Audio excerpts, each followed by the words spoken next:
Waouh! Thibaut de retour si vite! Et oui, c'est moi. Je voulais vous faire une vidéo courte et efficace pour lancer le challenge Nicktaper, certes en février, comme apparemment tous les challenges du monde, mais c'est pas grave. Dans mon organisation, cette vidéo est en bonus de celle que j'ai prévu de vous poster pour février. Mais en même temps, je ne sais pas pourquoi j'ai dit que je lançais le challenge Nicktaper et que je n'ai pas prévu en février de lancer le challenge. Parfois, je me dis que j'ai besoin d'aide pour m'organiser, c'est pas grave. Première chose que j'ai à vous dire, c'est un immense merci pour vos retours. Sur ma vidéo bilan, vraiment, je vous assure, j'étais trop ému en vous lisant, ça m'a fait trop plaisir de me dire qu'en fait, vous étiez vraiment là au rendez-vous et que vous m'attendiez, chose que je ne pensais pas objectivement. Je vous assure, ça m'a fait trop plaisir. Ça m'a mis du baume au cœur, ça m'a donné envie de m'investir encore plus dans la chaîne pour vous remercier. En tout cas, ça a mis de l'huile dans mon moteur. Donc aujourd'hui, je vais vous présenter les catégories du challenge Nicktaper et les livres que je vais mettre dans chacune des catégories. Le principe de ce challenge, pour ceux qui ne le savent pas, il est simple, c'est d'aller se confronter à des livres qui nous font peur, à des livres qui nous sortent un peu de notre zone de confort, selon des catégories plus ou moins faciles à investir. J'ai changé un petit peu les catégories par rapport à l'année dernière, rien que pour amener un petit peu de renouveau, de fraîcheur, mais aussi parce que j'ai trouvé qu'il y avait des catégories qui n'avaient pas très bien marché, et donc j'ai apporté, voilà, du renouveau. Alors, ne perdons pas plus de temps puisque j'ai dit que ce serait une vidéo courte et efficace. Dans chacune des catégories, j'ai mis 2 livres, dans l'optique de pouvoir choisir chaque mois lequel me donne le plus envie, pour rester un peu dans cette lignée que j'expliquais dans la vidéo bilan, de vraiment suivre mes envies plutôt que de m'imposer de lire tel ou tel livre à chaque fois. On verra si ça marche mieux, si j'arrive mieux à m'y tenir du coup. Il n'y a pas vraiment de logique dans l'association entre les mois et les catégories. J'ai envie de dire, vous faites aussi un peu à votre sauce. Si vous vous rendez compte que vous allez être plus à même de lire tel ou tel livre ou telle catégorie pendant l'été, que sais-je, à la rentrée, j'en sais rien. Bon, voilà. Moi, j'ai une liste à vous proposer. Vous pouvez aussi la suivre. On fait un peu comme on veut, finalement, puisque je vais être le premier à, comme d'habitude, ne pas respecter mes règles. En janvier, catégorie qui, je trouve, est primordiale quand on parle de livres qui nous font peur, c'est parler des livres qui nous font peur parce qu'ils sont gros. Et pour ça, j'ai donc 2 livres à vous présenter. Le deuxième intégral de l'Assassin Royal, donc Première Époque, partie 2, donc qui comprend, de ce que je crois, 3 tomes de la saga. Toujours fan de ces éditions, vraiment, elles sont trop belles. Le premier intégral, je l'avais lu pendant 3 mois. Alors certes, à un moment où j'avais très peu de temps pour lire, mais quand même, du coup, j'ai un petit peu peur de me relancer dans quelque chose comme ça. Et l'autre livre que je vais vous présenter, pour le coup, lui me terrifie vraiment, et donc je me dis que c'est vraiment idéal que je le mette dans cette pile à lire, même si je ne sais pas si j'arriverai à m'en sortir. C'est Jérusalem d'Alan Moore. Est-ce que j'ai vraiment besoin d'expliquer pourquoi il me fait peur? Il est fait 2000 pages. Écrit Microbic. C'était un livre qui m'avait été présenté par le vendeur de la librairie La Talente quand je lui avais dit que j'avais adoré La Maison des Feuilles. Et donc, il m'a parlé de Jérusalem comme un récit à plein de couches différentes. Je ne sais pas vraiment ce que ça veut dire, mais apparemment c'est un style narratif assez particulier. Et ça parle de la ville de Londres, même s'il y a marqué Jérusalem, ce qui est un petit peu perturbant. Voilà, je ne sais pas quoi vous en dire de plus puisque je n'ai pas lu le résumé et que j'ai pas très envie de le lire. Donc j'en sais pas plus que ce que je vous dis actuellement. Vais-je réussir à le lire ou vais-je éternellement le regarder et avoir peur la nuit? On continue avec le mois de février. Je précise qu'effectivement, j'ai mis 12 catégories pour les 12 mois de l'année. Si vous voulez faire, puisque nous sommes en février, uniquement 11 catégories, vous pouvez, évidemment, puisque je reconnais mon humble erreur de vous proposer un challenge qui commence en janvier. En février. Donc, en février, on lit un livre associé à une saga, que ce soit donc un livre qui nous fait peur parce qu'il faut commencer une saga ou qu'il faut la continuer. Moi, je me rends compte que les 2 étapes sont difficiles. Que ce soit lire le premier tome ou lire la suite du premier tome, c'est toujours 2 moments qui, je trouve, sont un peu difficile à passer le pas. Et en faisant ça, je rassemble 2 catégories de l'année dernière. Celle qui nous faisait commencer une saga et celle qui nous faisait continuer une saga qu'on avait peur de continuer. Et j'ai commencé l'Assassin Royal, j'ai trop aimé. J'ai continué Le Sentier des Astres, j'ai adoré. Donc, c'est important que je le fasse. Et donc, pour ça, je vais lire la suite de Capitale du Nord ou la suite de Capitale du Sud, idéalement les 2, puisque ça devient honteux à quel point je le vante à tout le monde et que les gens le lisent suivant mes recommandations, et que moi je continue pas, et que eux continuent et finissent la saga. J'avais vraiment beaucoup aimé le tome 1, qui est d'ailleurs par exemple juste ici, dans les livres que j'aime bien mettre en facing. J'ai en vrai hâte de continuer et en même temps j'ai la flemme. J'ai toujours un peu la flemme de continuer les sagas parce qu'il faut s'investir dans quelque chose où il faut attendre la suite et en même temps tout boulotter d'un coup en mode gaverie. Ça n'aide pas non plus de profiter de la saga, donc je suis toujours un peu à danser sur... Je sais pas, c'est quoi cette expression? À marcher sur le fil de l'équilibriste, je sais plus comment on dit. Bon, voilà. En mars, on lit un livre dans une autre langue que le français. Je vais réitérer mon objectif de lire un livre en allemand cette année, puisque j'aime vraiment l'idée de lire en allemand. C'est quelque chose qui me donne envie de retravailler cette langue dans laquelle j'étais plutôt bon à l'époque. J'ai quand même eu 20 au bac. Wouh! Je m'en fous. Je sais pas si c'est vraiment un exploit, mais bon. Passons. Et c'est vrai que j'ai tout perdu depuis que j'ai passé le bac, lol. Donc j'aimerais reprendre un petit peu cette langue et donc lire dans la langue, évidemment, ça aide beaucoup. Maintenant, ça me fait peur puisque évidemment j'ai perdu un peu tout mon vocabulaire. Donc flemme de passer 2 heures avec ma petite application traduction sur mon téléphone, là, flemme. Mais c'est l'intérêt de ce challenge, d'aller sortir de sa zone de confort. Sinon, au cas où je ne trouve pas un livre en allemand à la bibliothèque alors qu'il y a une étagère entière, j'ai 2 livres en anglais que j'ai pas tant peur de lire en anglais, mais j'ai peur de lire ces livres-là parce qu'ils sont gros, donc en fait, c'est de la triche, hein. J'ai peur parce qu'ils sont gros. C'est 4, 3, 2, 1 de Paul Auster et Desperation de Stephen King, qui sont tous les deux épais comme des briques. Dans 4, 3, 2, 1, je crois que c'est l'histoire d'un homme dont on va suivre la vie et on va suivre plusieurs options en fonction des choix qu'il fait. Et Desperation, je ne sais rien sur ce bouquin que j'ai récupéré à la bibliothèque de chez mes parents parce qu'ils donnaient des livres, d'où le trou dans la couverture derrière parce qu'ils ont enlevé le code barre. C'est une ville minière dans le désert du Nevada, abandonnée. J'aurais jamais entendu parler de celui-là de Stephen King. Pourquoi pas, hein? Donc en avril, nouvelle catégorie, lire un livre qui nous fait peur par la taille de son écriture, parce que je trouve que c'est vraiment parfois quelque chose qui bloque, en tout cas qui moi me bloque, c'est quand j'ouvre le livre et que je suis là, ah! Pourquoi c'est écrit en patte de mouche là? Vous voulez vraiment ma mort? Et pour ça, j'ai 2 livres, un dont c'est un petit peu de la triche puisque c'est une édition très ancienne que mon père a lu quand il était enfant, donc bah voilà, forcément c'est une écriture à l'ancienne, qui est pas toujours des plus confortables, en même temps qui est pas non plus microscopique. Ça sent vraiment le vieux livre. Waouh. J'adore. Donc c'est La Foire des Ténèbres de Ray Bradbury. Ray Bradbury qui est très connu quand même comme auteur américain, je crois. Quelle couverture immonde, je tiens à préciser. Là, en l'occurrence, je ne sais pas de quoi ça parle. Jim et Will ont à peine 14 ans, mais en quelques heures, ils peuvent devenir des vieillards ou bien des nouveau-nés. En quelques heures, en quelques tours de manège, le manège enchanté où chaque tour en avant fait vieillir et chaque tour en arrière rajeunir. Bon ben voilà. J'ai l'impression que c'est un petit roman fantastico-horrifique, je crois. Il paraît que c'est vraiment bien Ray Bradbury. Et j'avoue que j'ai du coup bien envie de le découvrir. Et donc quand j'ai vu ça dans la bibliothèque de mon père, je fais « Ah tiens, je te le pique ». Et la deuxième option, je trouve que là c'est plus une offense, c'est Mars la Rouge chez Pocket, qui en plus du coup a été réédité récemment, là je pense. Il y a marqué qu'il a été publié pour la première fois en 94 avec la traduction française, mais là moi j'aimerais savoir quand est-ce qu'il a été... Est-ce que ça c'est les nouvelles éditions de chez Pocket? Dépôt légal octobre 2003. Ah voilà, imprimé en France en décembre 2023. Bon, donc en décembre 2023, on écrit encore tout petit quoi. J'avoue ça m'a freiné dans l'achat, alors que bon apparemment c'est une série de science-fiction très classique, très connue, où on suit l'arrivée de la colonie terrienne sur Mars, je crois. Et c'est vraiment, enfin, je sais pas si vous allez bien voir sur la caméra. J'espère que j'y arriverai au montage à vous montrer quelque chose. Mais moi, je trouve que c'est écrit un peu petit. C'est pas horrible, hein, j'abuse un peu. Mais je sais pas, je trouvais ça rigolo comme catégorie. Ensuite, en mai, on lit un livre qui nous fait peur parce que c'est un classique. Moi, je fais vraiment partie des gens qui ont peur de lire des classiques. Un petit peu à cause, c'est vrai, du lycée. Alors que sûrement qu'aujourd'hui, il y en a plein que j'apprécierais, tout simplement, hein, vraiment. Mais j'arrive pas à me lancer. Donc l'idée, c'est justement de sortir de sa zone de confort et d'aller lire des classiques. Je tente de remettre 100 ans de solitude, que je n'arrive pas à lire, je ne sais pas pourquoi, qui est quand même un prix Nobel de littérature et qui a été écrit, je crois, au début du siècle. Wait for it. En 67, bon, le début du siècle.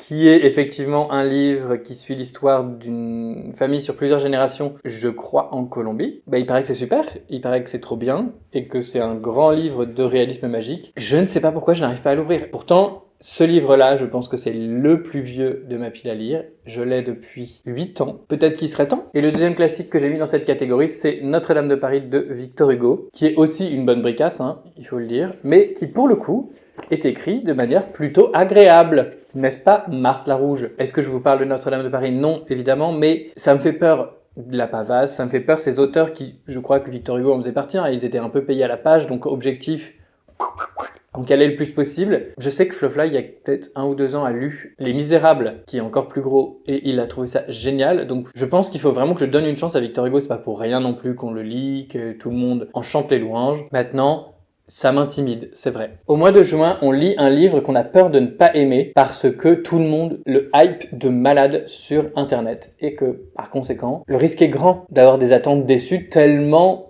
elles sont mises hautes par tous les témoignages, si j'ose dire, des gens qui adorent. Et pour cette catégorie, j'ai mis Babel de R.F. Kuang parce que je ne crois pas avoir entendu quelqu'un dire du mal de ce livre. Tout le monde, dans l'ensemble, a soit adoré, soit au moins très beaucoup aimé. Très beaucoup. Au moins beaucoup aimé sa lecture. Là, en l'occurrence, c'est une lecture en anglais, donc je pourrais limite faire d'une pierre 2 coups, voire même faire d'une pierre 3 coups, puisque c'est pas non plus écrit très gros. Il paraît que c'est ouf, évidemment, hein, puisque je pense que tout le monde en a entendu parler maintenant. Vais-je aimer? Vais-je faire partie de cette secte? Nous verrons bien. Et l'autre option, c'est Veiller sur elle de Jean-Baptiste Andréa, qui est le prix concours de l'année 2023, qui pour le coup est écrit très gros. J'aime bien cette couverture, je trouve les couleurs très belles. Bon, pareil, je ne connais pas quelqu'un qui ne l'a pas aimé, donc par conséquent je l'ai offert à ma sœur et à mon père, qui ont tous les deux beaucoup aimé, je crois, et je ne l'ai toujours pas lu.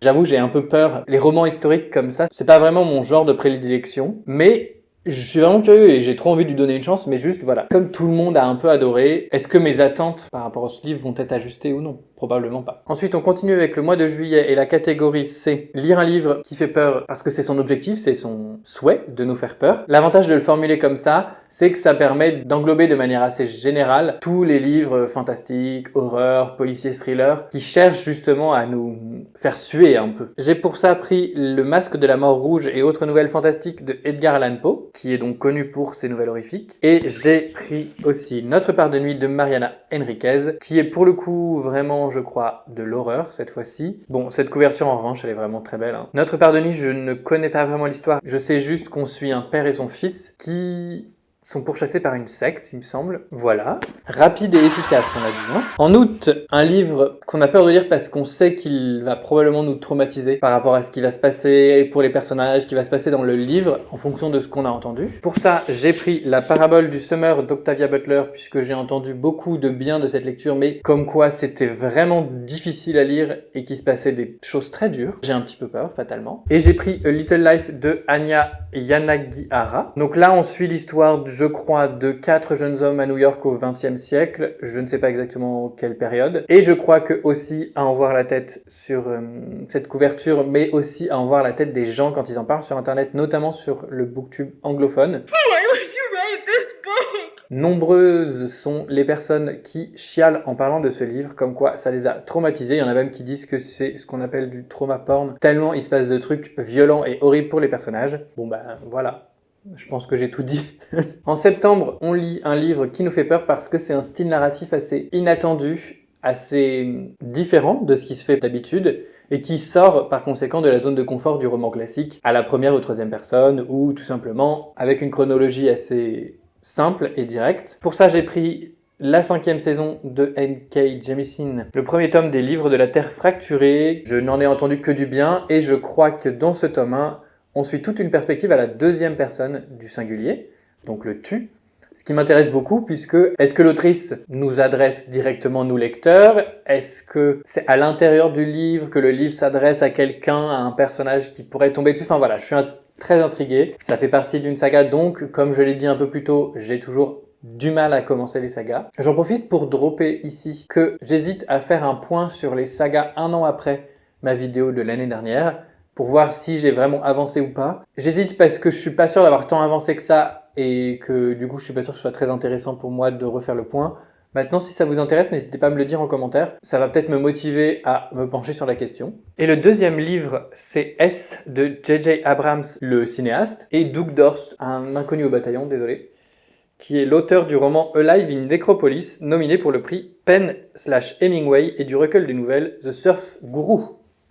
Vous connaissez. C'est un livre dont j'avais entendu parler dans une vidéo que je vous mettrai peut-être en description, qui parle d'un genre littéraire dont je ne connaissais pas le terme. Et je suis pas sûr qu'on ait vraiment un terme comme ça en français pour parler de ce genre de livre, mais c'est pour parler évidemment des livres style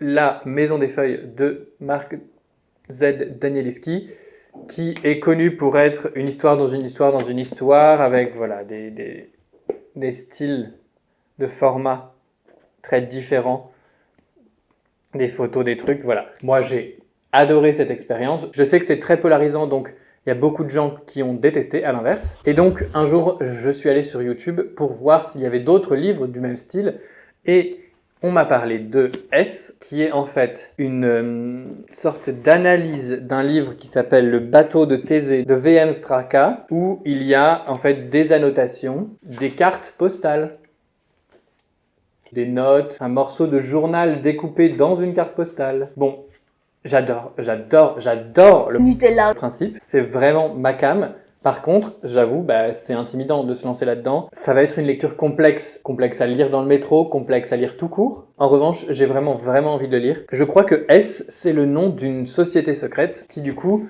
se transmet des messages à travers ce bouquin. J'ai hâte. Nous arrivons en octobre, où l'objectif c'est de lire un livre qui nous fait peur parce qu'il arrive après un coup de cœur. Moi, je sais que c'est très difficile pour moi, après que j'ai adoré un livre d'un auteur, d'une autrice, de lire autre chose de cette personne. Ça a été le cas pour Tiffany McDaniel, où j'ai mis plus d'1 an à lire Betty après L'été où tout a fondu, que j'avais vraiment adoré. Et là, je vous ai sélectionné 2 livres qui sont aussi derrière 2 autrices que j'ai adoré, et j'ai d'autres livres d'elles dans ma pile à lire et je ne les sors pas.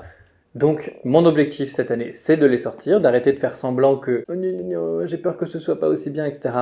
Probablement que je vais autant aimer puisque j'adore leur style. Et donc, nous avons Vernon Subutex de Virginie Despentes, qui est donc une trilogie qui suit le personnage de Vernon Subutex. Objectivement, j'en sais rien, à part que on suit beaucoup de portraits de personnes que rencontre Vernon Subutex, je crois. Et si j'en crois, Cher connard, de cette même autrice, où les personnages sont tellement humains et sont des portraits magnifiques, je pense que je vais adorer Vernon Subutex. Vernon Subutex, je sais pas comment on dit. J'ai toujours entendu dire Vernon, mais je sais pas pourquoi on prononcerait à l'anglaise. Assez intrigué aussi par cette couverture. Je ne sais pas s'il y a un sens derrière, mais j'aime bien. Et le deuxième choix, c'est Jonathan Strange et Mr. Norrell, qui peut aussi cocher des millions de catégories, puisque c'est écrit petit, puisque c'est un livre en anglais, décidément je ne sais pas pourquoi.